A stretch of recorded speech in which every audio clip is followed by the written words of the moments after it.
आप सभी को मेरा प्यार भरा नमस्कार। क्या आपने कभी सोचा है कि गवर्नमेंट जो इतनी पॉलिसीज़ निकालती हैं, इतनी योजनाएं निकालती हैं या सरकार के द्वारा इतना खर्च किया जाता है, तो उनके पास पैसा आता कहाँ से है? तो मुख्य रूप से हमारे इंडियन कॉन्स्टिट्यूशन में आर्टिकल 266 और आर्टिकल 267 में कंटेंजेंसी फंड और कंसोलिडेटेड फंड इसका प्रावधान किया गया है, संचित निधि और आकस्मिक निधि। तो मुख्य रूप से देखा जाता है कि जो सरकार के पास जो है वो मुख्य रूप से 3 प्रकार के खजाने होते हैं, जहाँ पे सरकार का जो भी पैसा है, सरकार के पास जो भी फंड है वो संचित करके जो है वो रखा जाता है। जिसमें सरकार का सबसे बड़ा, जो आप बोल सकते हो कि सरकार के पास पैसे की सबसे बड़ी जो पेटी है, या आप बोल सकते हो कि जो सबसे बड़ा गुल्लक है वो है संचित निधि।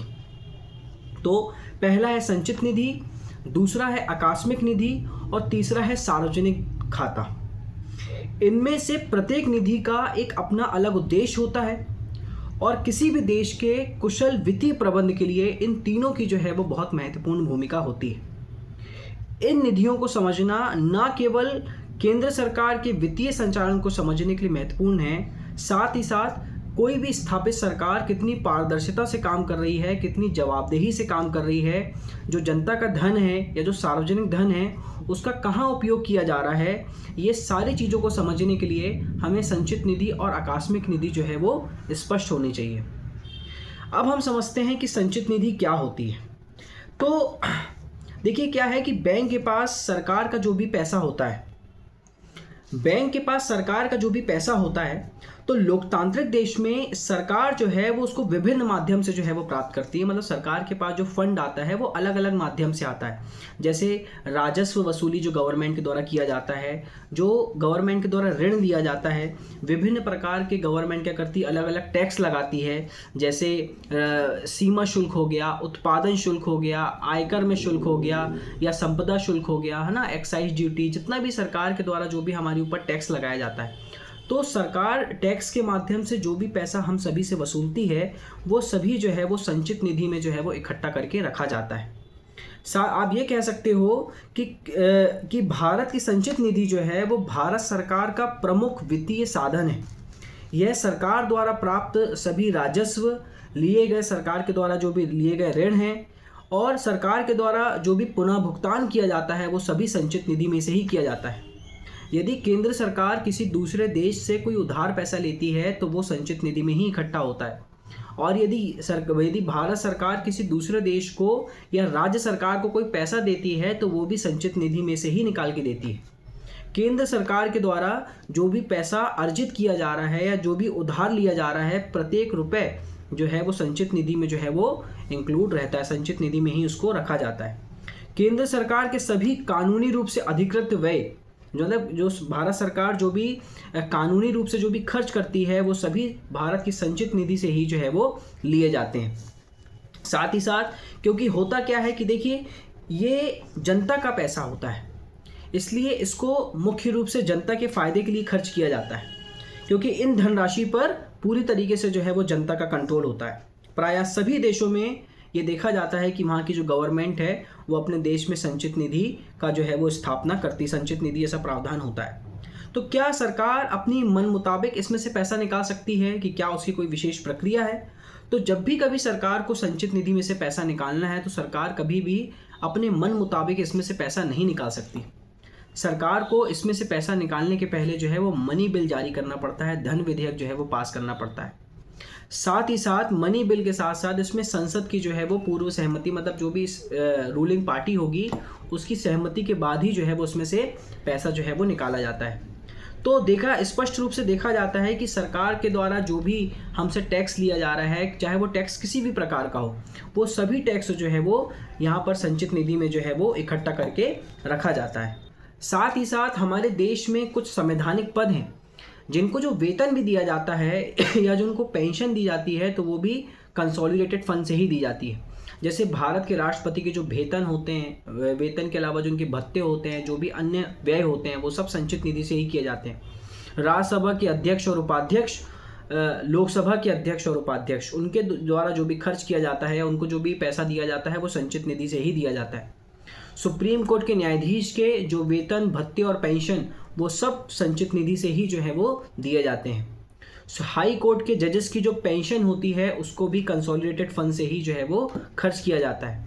साथ ही साथ controller and auditor general, Bharat के नियंत्रक महालेखा परीक्षक के, जिसका प्रावधान आर्टिकल 148 में किया गया है, उनके वेतन, भत्ते और पेंशन जो होती है वो कंसोलिडेटेड फंड से ही जो है वो दिए जाते हैं। साथ ही साथ यूनियन पब्लिक सर्विस कमीशन के मतलब संघ लोक सेवा आयोग के जो सदस्य होते हैं उनके वेतन, भत्ते और पेंशन यहीं से दिए जाते हैं। साथ ही साथ अदालती फैसले और मध्यस्थम पुस्तकों को पूरा करने के लिए जो भी आवश्यक राशि है वो भी यहीं से दी जाती है। कहने का मतलब ये है कि जो भी संवैधानिक पद में बैठे लोग हैं उनको जो भी वेतन दिया जाता है, भत्ते दिए जाते हैं, पेंशन दिए जाते हैं, सभी खर्च जो है वो संचित निधि से ही किया जाता है। अब हम समझते हैं आकस्मिक निधि क्या है। जब संचित निधि का प्रावधान है, सारे खर्च यहीं से हो रहे हैं, तो फिर आकस्मिक निधि की जरूरत हमें क्यों पड़ गई? तो देखिए, मुख्यतः देखा जाता है कि देखिए क्या होता है कि किसी भी व्यक्ति की कोई सैलरी आती है, यदि हमारी कोई सैलरी आती है तो हम उस सैलरी में से क्या करते हैं, कुछ हिस्सा क्या करते हैं, उसको सेव करके रख देते हैं इमरजेंसी कंडीशन में, कि यदि कभी कोई आपातकालीन परिस्थिति उत्पन्न हो जाए तो हम वहाँ से जो है वो पैसा निकाल कर खर्च करें। यदि कोई बीमार हो जाए या कोई आकस्मिक इमरजेंसी आ जाए तो हम वहाँ से पैसा निकाल पाएँ। तो बिल्कुल भारत सरकार भी वैसा ही करती है। कहने का मतलब ये है कि जो संचित निधि है, कंसोलिडेटेड फंड, वो सरकार का जो है सबसे बड़ा खजाना है। जितने भी सरकार के द्वारा जो भी व्यय किए जाते हैं वो वहीं से किए जाते हैं, और वहीं से कुछ पैसा निकाल कर जो है वो आकस्मिक निधि में जो है वो डाल दिया जाता है। क्यों? क्योंकि संचित निधि से पैसा निकालने की जो प्रक्रिया होती है वो लंबी होती है। पहले संसद के सदस्यों की बहुमत चाहिए, उसके बाद फिर संसद की परमिशन चाहिए, उसके बाद फिर आपको मनी बिल पास करना पड़ेगा, फिर राष्ट्रपति की परमिशन लेना पड़ेगा, उसके बाद वहाँ से हम पैसा विड्रॉ कर सकते हैं। लेकिन यहीं पर यदि मैं आकस्मिक निधि की बात करूं तो आकस्मिक निधि को जो रेगुलेट किया जाता है वो भारत में आकस्मिक निधि अधिनियम 1950 के अंतर्गत जो है वो इसको रेगुलेट किया जाता है। संसद से अनुमति मिलने में क्या होता है, टाइम लगता है कि संसद जब तक अनुमति देगी। यदि कोई ऐसी परिस्थिति आ गई कि हमको तुरंत पैसे की जरूरत है तो फिर हम उस कंडीशन में क्या करेंगे, तो फिर उस कंडीशन में क्या होता है, आकस्मिक निधि जो है वो बनाई गई है।